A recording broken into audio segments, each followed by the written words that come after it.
नमस्कार, मैं हूं नीलू। तो दिल्ली में उत्तर प्रदेश बीजेपी की बड़ी बैठक हो रही है। पहले और दूसरे फेज की सीटों के उम्मीदवारों के नाम पर चर्चा हो रही है। बैठक में शामिल होने के लिए सीएम योगी और डिप्टी सीएम केशव प्रसाद मौर्य पहुंच गए हैं। बीजेपी के प्रदेश अध्यक्ष स्वतंत्र देव सिंह भी इस बैठक में मौजूद है।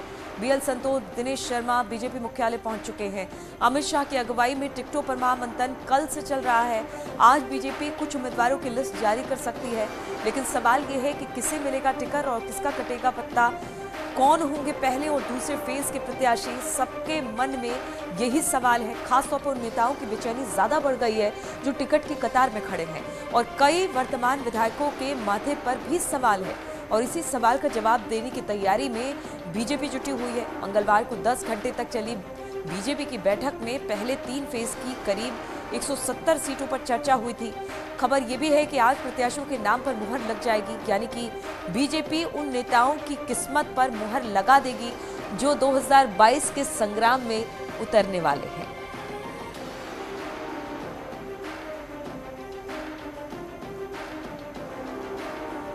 तो बीजेपी लगातार मंथन में जुटी हुई है कि कौन कौन उम्मीदवारों को टिकट मिलेगी, किसे नहीं मिलेगी।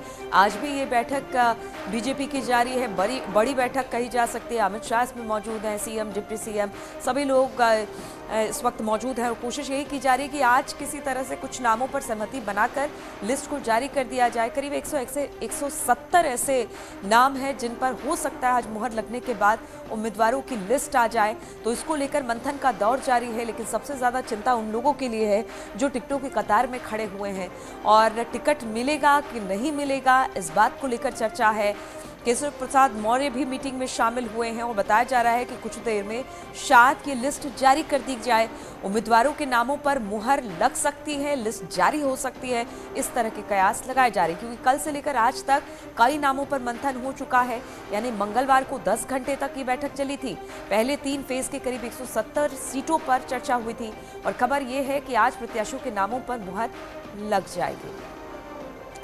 बातचीत करने के लिए अनूप गुप्ता दिल्ली से इस वक्त हमारे साथ जुड़ गए। अनूप जी, अब मैराथन बैठक चल रही है, तो क्या ये माने कि आज तो कुछ नामों पर मुहर लगकर ये लिस्ट फाइनल होकर निकलेगी, जो पहली लिस्ट होगी?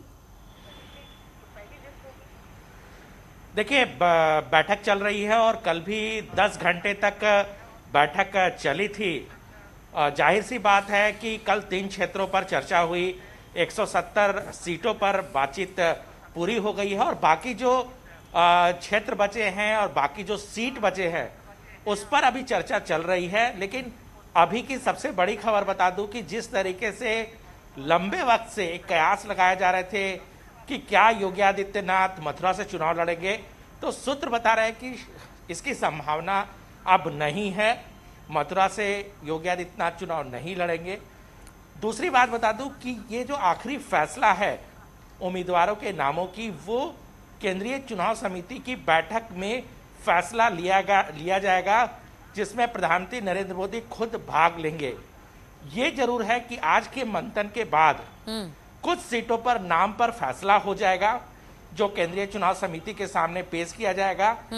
कुछ जगहों पे जहां कुछ विवाद होगा, वो उस सीट पे 2 नाम हो सकते हैं, 3 नाम हो सकते हैं, जिसकी सूची जो है केंद्रीय जो चुनाव समिति है उसमें भेजा जाएगा। ठीक है, तो यानी कि जो सीटों पर पेच फंसा हुआ है वो शायद नाम बाद में आए, लेकिन आज हम ये मान के चले कि एक लिस्ट तो आज जारी कर दी जाएगी बीजेपी की तरफ से। बहुत बहुत शुक्रिया आपका अनूप जी, हमारे साथ जुड़ने के लिए। और उत्तर प्रदेश की सियासत से जुड़ी एक बड़ी खबर हम आपको बता दें। हरिओम यादव होंगे बीजेपी में शामिल। एसपी विधायक है हरिओम यादव, कांग्रेस विधायक ज्वाइन करेंगे बीजेपी। सहारनपुर से विधायक है नरेश सैनी। तो इस तरह के अब जो दल बदल की राजनीति शुरू हो गई है ठीक चुनाव से पहले, उसको लेकर बड़ी खबर आ रही है। बड़ी खबर ये आ रही है कि जो हरिओम यादव हैं वो बीजेपी में शामिल होंगे। हम आपको बता दें कि हरिओम यादव हैं कौन। एसपी से विधायक है हरिओम यादव, और कल जिस तरह से बीजेपी से निकले थे स्वामी प्रसाद मौर्य, अब ये खबर आ रही है कि एसपी विधायक हरिओम यादव ज्वाइन कर सकते हैं बीजेपी, और कांग्रेस विधायक ज्वाइन करेंगे बीजेपी, जो कि सहारनपुर से विधायक है नरेश सैनी। और कानपुर पुलिस कमिश्नर में तैनाती का मामला अब सामने आया है, जहां पर गृह विभाग में सूत्रों के हवाले से खबर आ रही है कि चुनाव आयोग ने मांगे हैं कुछ नाम। आईपीएस अधिकारियों की एक और लिस्ट भेजी जा सकती है। नए कमिश्नर को लेकर अभी मंथन चल रहा है। 15 जनवरी तक अपने पद पर बने रहेंगे असीम अरुण। असीम अरुण को 15 जनवरी से मिली है वीआरएस की मंजूरी, लेकिन अब नामों पर मंथन शुरू हो गया है।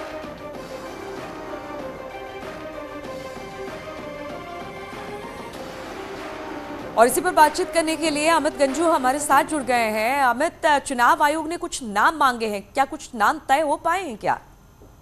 देखिए, मैं आपको बताना चाहूंगा कि कानपुर के पुलिस कमिश्नर के नौकरी को वीआरएस लेने के बाद जहां एक और 3 लोगों का पैनल तैयार किया गया था और वो पैनल भेज दिया गया था, लेकिन वो नामों से जो हमारे पास जानकारी है चुनाव आयोग संतुष्ट नहीं था और नाम मांगे गए। ये कल की बात है और उन 3 नामों को भी आज तैयार किया जा रहा है। ऐसा माना जा रहा है कि लगभग 1 बजे तक के नाम यहाँ से चले जाएंगे, क्योंकि इतना कॉन्फिडेंशियल रखा जाता है। ये देखा जाता है क्योंकि एडीजी लेवल का ऑफिसर कानपुर में कमिश्नर असीम अरुण थे। 15 तारीख तक अभी उनकी नौकरी है।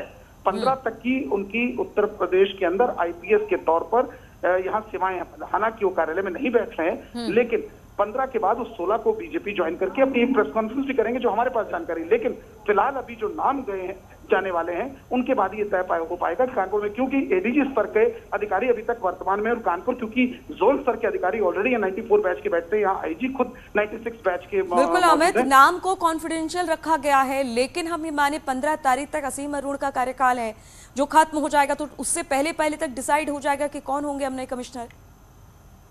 जानकारी है, ऐसा माना जा रहा है कि 12 तारीख तक ये चीज क्लियर हो जाएगी कि कानपुर को इलेक्शन कमिश्नर के निर्देश के बाद कौन कानपुर कमिश्नरेट की कमान संभालेगा।